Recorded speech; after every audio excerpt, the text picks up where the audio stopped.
actually we can ended up with the high note. If we have to win the game and end up in the fifth or sixth position. So that's what we our plan. So we're trying to do our best.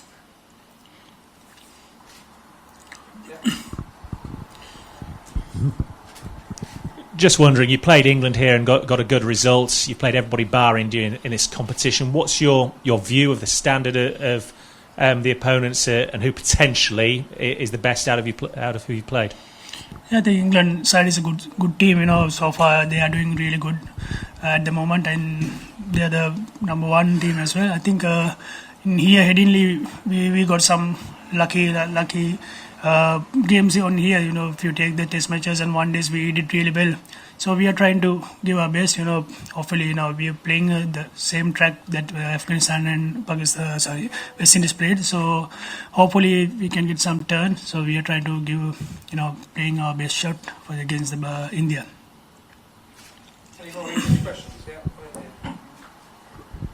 Dimit, can you just talk us through some of the positives for your team in the World Cup? Yeah, I think if you take the batting lineup, Avishka Fernando and Kusal Janith and the opening pair and some middle order, if you take we couldn't do well in the middle order the first few games, but if you take the last matches, we capitalized really well and we managed to bat really well end of the tournament. But I think it's too late. But if you take the positives, Avishka Fernando he's doing really good and doing really good. He got three games and he showed that he can do. He can produce some runs for Sri Lanka, and he's one of the future star. And if you take the bowling lineup, they did really well, especially Malinga and then Nuwan Pradeep. They are the good sign. If you take this World Cup, those are the things, highlighted things.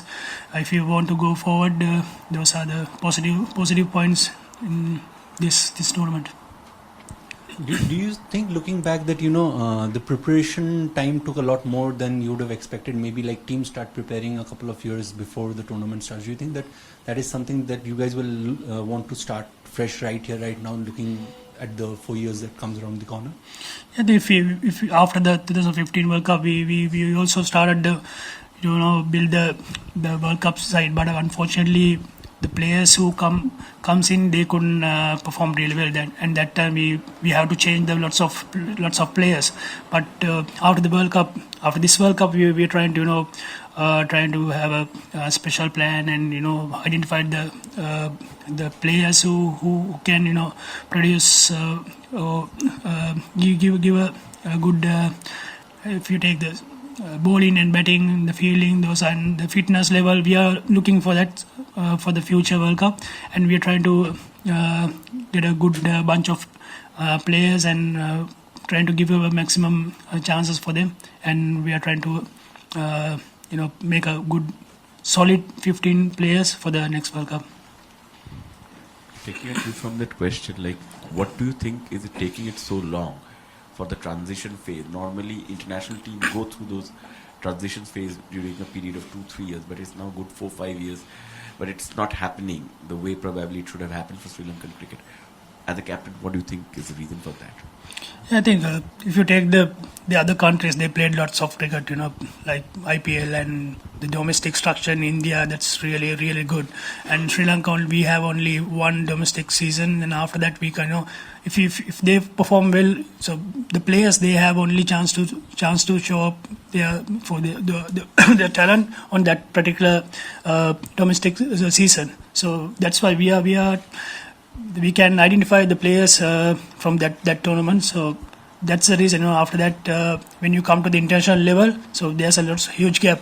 So we have to we have to close that gap, and we have to play lots of cricket, give the chance to play for the players, go to play IPL, some Big Bash League or County League. So we have to give them permission to play overseas tournament and get some experience and come back. So those are the things I'm expecting from the cricket board. After this World Cup, they will make a good decision and make a strong domestic season level and produce some good players for the future. Rohit Sharma has already scored 400s in this tournament. He's done well against Sri Lanka in the past. So, is there any way that you can is there any strategy that you've thought of that you can sort of contain him early or get his wicket early? Yeah, every batsman have a weak points. So I think we if you take we checked the couple of videos in the Rohit Sharma, not only the Rohit Sharma, the Virat and all the top 6 batsmen, and we have a plan for everyone. But if we couldn't execute really well, we can't, the plans are not working.